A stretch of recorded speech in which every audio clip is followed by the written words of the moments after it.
o Antônio Carlos, que é advogado, para a gente falar sobre questões muito complicadas. A gente teve aí notícias nesse final de semana lamentáveis de mortes no trânsito e que estão aumentando no Brasil. O país registrou 5.381 mortes em rodovias federais durante o ano de 2021.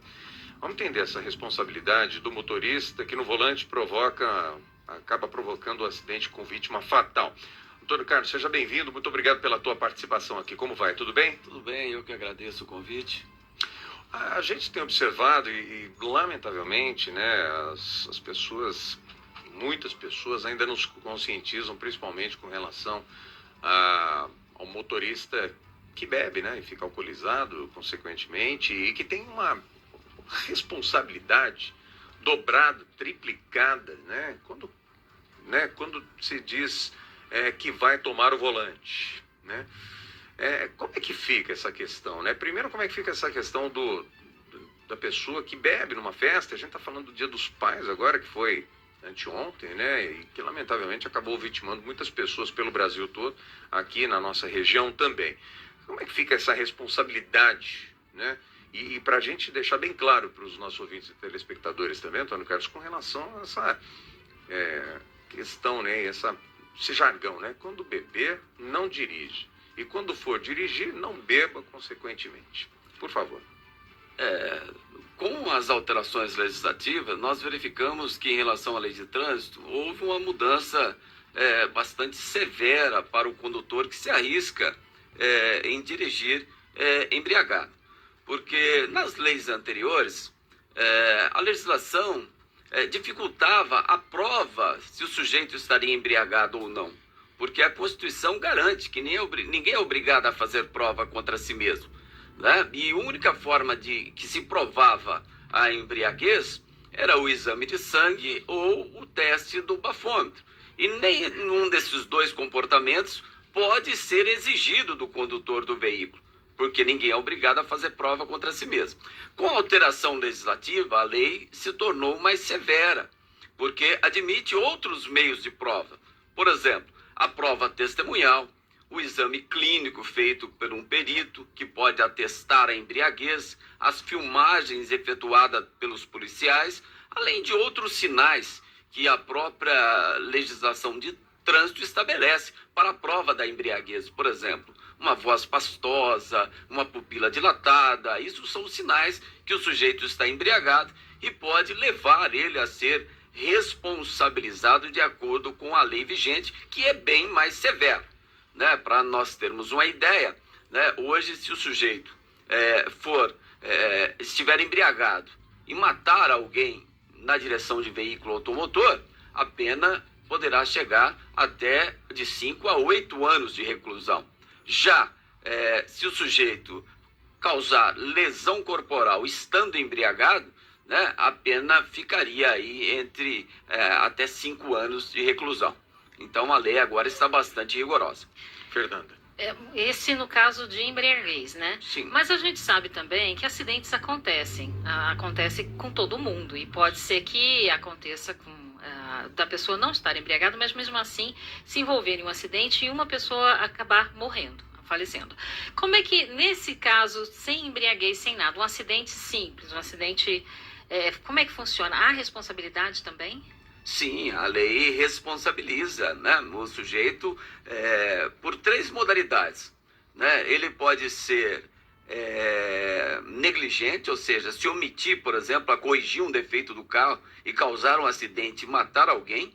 Ele pode estar inabilitado, ou seja, ele pode ser imperito, não ter habilitação para a condução do veículo automotor, como ele também pode ser imprudente, por exemplo, alcançar uma velocidade não permitida naquele local e com isso atropelar alguém e matar. Então ele é responsabilizado da mesma forma. Com a mesma pena, inclusive? Não, a pena nesse caso seria bem inferior do que o sujeito estar embriagado. Sem contar um fato relevante, que hoje, principalmente o Ministério Público, o delegado, quando depara com essa situação, ele faz a parte dele de acordo com a visão e o entendimento dele, por exemplo, tipificando o comportamento como homicídio culposo, porque o sujeito estava na direção embriagado. Mas chegando ao Ministério Público, esse inquérito policial, o Ministério Público pode entender que não é culposo. A partir do momento que ele tem o livre-arbítrio de tomar bebida alcoólica ou não e dirigir veículo. A partir do momento que ele assim conduz o veículo embriagado, ele estaria assumindo o risco de matar alguém, de ferir alguém. Nesse caso, não se aplicaria a norma do trânsito e aplicaria o Código Penal, cuja pena num homicídio doloso com dolo eventual poderia chegar aí de 12 a 30 anos de reclusão. Né? E isso acontece, por exemplo, aqui em Ribeirão Preto, o sujeito que passou no sinal vermelho e matou uma pessoa, né? Aqui, um motoqueiro, que era um jogador de futebol americano, né? Eu participei do tribunal do júri, e ele foi condenado a apenas de 14 anos de reclusão por passar um sinal vermelho, sem constatar embriaguez. Ele foi condenado. Agora, imagine o sujeito embriagado. Sem constatar. Sem constatar, não ficou demonstrado. Passado, né? Sim, ele assumiu o risco de passar. Causar ferimento ou matar alguém que viesse na via com o sinal verde. Então, a lei... mesmo caso, né, doutor? Na embriaguez, você está tomando porque você quer. Sim. Você está bebendo ou se embriagando e assumindo o volante porque é uma decisão sua. Sim, o Código Penal, ele estabelece algumas circunstâncias que não há crime, por exemplo, a embriaguez fortuita ou por força maior. O Código Penal tem a proteção. Agora, a embriaguez voluntária, onde o sujeito tem o livre-arbítrio, ou seja, acto libera em causa, ação livre na causa. Ele tem o livre-arbítrio de se embriagar ou não, de pegar a direção de veículo motor ou não. E aí ele será responsabilizado, pode ser responsabilizado pelo Código Penal e não pelo Código de Trânsito. Nos crimes de trânsito, nos acidentes, né, de trânsito, ele é apurado em duas esferas, né? Tem a esfera do trânsito, tem a esfera penal. Sim, tem a esfera administrativa, cujas consequências são as multas, né? O valor patrimonial que ele tem que recolher a título administrativo. E aí, no âmbito criminal, tem a responsabilização penal, né? Que pode ser a pena de detenção ou a pena de reclusão.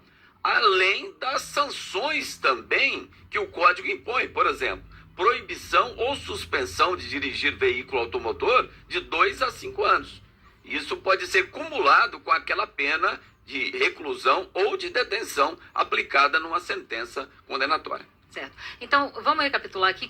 Quem constata isso tem um inquérito policial, né? Tem uma investigação lá e constata de quem é a responsabilidade, qual foi o caso. E aí segue para o Ministério Público, que faz também, aí ele mesmo coloca as suas considerações, é isso? Sim, inicialmente nós temos que diferenciar se houve prisão em flagrante ou não.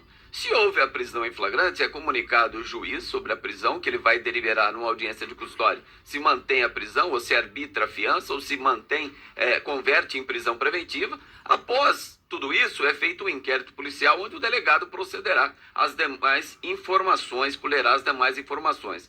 Concluído o inquérito policial, será enviado para o juiz competente, que mandará para o Ministério Público, né, onde ele é o formador de opinião.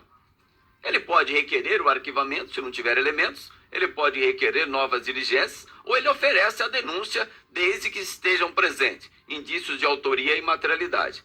Mas, repito, ele é o formador de opinião. Ainda que o delegado tenha falado que ocorreu um homicídio culposo ou uma lesão corporal culposa, o Ministério Público pode entender diferentemente, dizer que foi um dolo eventual, e aí ele vai responder por homicídio doloso perante a vara do Tribunal do Júri da Comarca. E no caso de acidentes fatais, então, é sempre tratado como homicídio? Culposo ou doloso é sempre homicídio?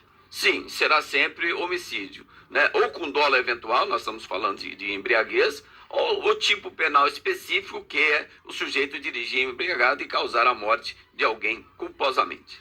E os julgamentos, como é que funcionam, doutor? Olha, se o Ministério Público entender que ele assumiu o risco de causar uma morte, né, e causou a morte, então, por homicídio com dolo eventual, quem vai julgar esse caso é o Tribunal do Júri. É o Conselho de Sentença formado por 7 cidadãos que integram a sociedade. Ele será julgado pelo Tribunal do Júri. Caso entenda que não houve dolo eventual, simplesmente foi uma modalidade culposa, aí ele será julgado pelo juiz singular, ou seja, o único juiz aplicará uma sentença condenatória ou absolutória. Ô, doutor, como é que está a questão da lei seca nas estradas? Está funcionando direito por parte da polícia, eu digo? O que a gente verifica é que esta lei agora, uma lei mais rigorosa, e tem que ser assim, porque períodos em que nós temos aí quase 40 mil mortes por ano no Brasil em acidentes nas rodovias. Então, o que a gente verifica é que no início da lei, houve uma prevenção em relação à sociedade, ou seja, o cidadão ficou mais temeroso com a lei seca realmente, mas o que a gente verifica é que falta fiscalização.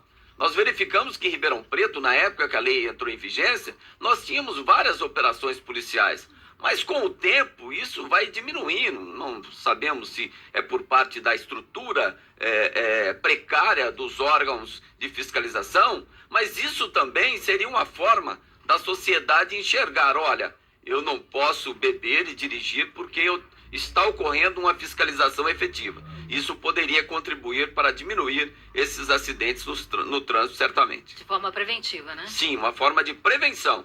A sociedade iria temer, tendo em vista a fiscalização cotidiana dos órgãos competentes. Olha, acima de tudo, não é colocar medo nas pessoas, mas é colocar uma questão de consciência, né? Por favor, gente, não assuma o risco, né? Não assuma esse erro. Está numa festa, vai beber, vai curtir. Tem alguém que faça isso, assuma o volante para você. Ou os aplicativos, os táxis, estão tão fáceis hoje em dia, né? Hoje em dia é muito comum. Num toque do seu celular, num aplicativo, você pode chamar um carro que pode te conduzir até a tua casa. Então, vamos evitar essas tragédias que a gente tem visto, né? Nos últimos dias a gente tem acompanhado aí, lamentavelmente, né? Que as pessoas acabam deixando, né, as famílias, porque você não está se atingindo sozinho, você pode atingir o outro, né? E toda a sua família, com certeza. A gente não quer que isso aconteça, mas consciência acima de tudo, né, doutor? Sim, a educação, isso até mesmo nas escolas, né? Eu acho que faz parte da formação educacional saber de todas essas consequências. Porque talvez aquela pessoa que, mesmo ele tendo feito o curso para conseguir a habilitação para dirigir veículo, ele não tem muita noção das consequências que pode advir. O sujeito pode ser condenado aí no homicídio com dolo eventual por dirigir embriagado, a pena mínima é de 12 anos de reclusão no homicídio qualificado. De 12 a 30. Então, facilmente, ele pode pegar aí de 12 a 14 anos de reclusão em regime inicialmente fechado. Olha que consequência, né? Então, principalmente os jovens, né, tem que tomar essa consciência, né? Primeiro, educacional, e saber, né, e ser-lhe oferecido esta informação sobre as consequências desse comportamento que pode acarretar em relação a dirigir, principalmente embriagado no trânsito. Mais alguma questão, Fernanda? Não, doutor Antônio Carlos? Só uma última pergunta, doutor Antônio Carlos. Esse processo demora muito? Porque é comum eu já ouvi várias vezes, não sei se com o aparelho também, as pessoas falando que as pessoas seguem em liberdade depois do acidente, depois de ter matado uma pessoa no trânsito. Demora muito?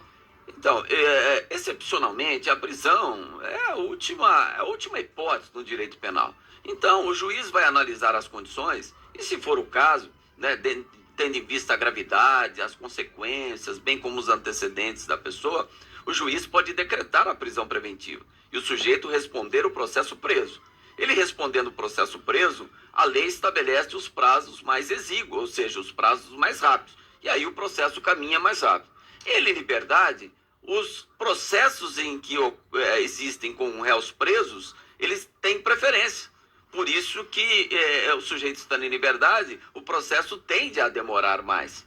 Mas em média quanto tempo para quem está em liberdade? Olha, é difícil você mensurar, né? A depender da quantidade de réus, a quantidade de vítimas, né? Mas o processo desse, certamente, para ele chegar ao seu final, esgotando todos os recursos, o sujeito em liberdade, eu arriscaria em falar aí de 4 a 5 anos, em média, a demora do processo. Doutor, obrigado pela presença, pelos esclarecimentos e consciência, hein, gente? Acima de tudo, né? Entenda que Alguém da sua família ou alguém de outra família pode sofrer muito, para a vida toda, né? Com a perda de um ente querido aí, e a gente não quer isso, nem para você, nem para ninguém.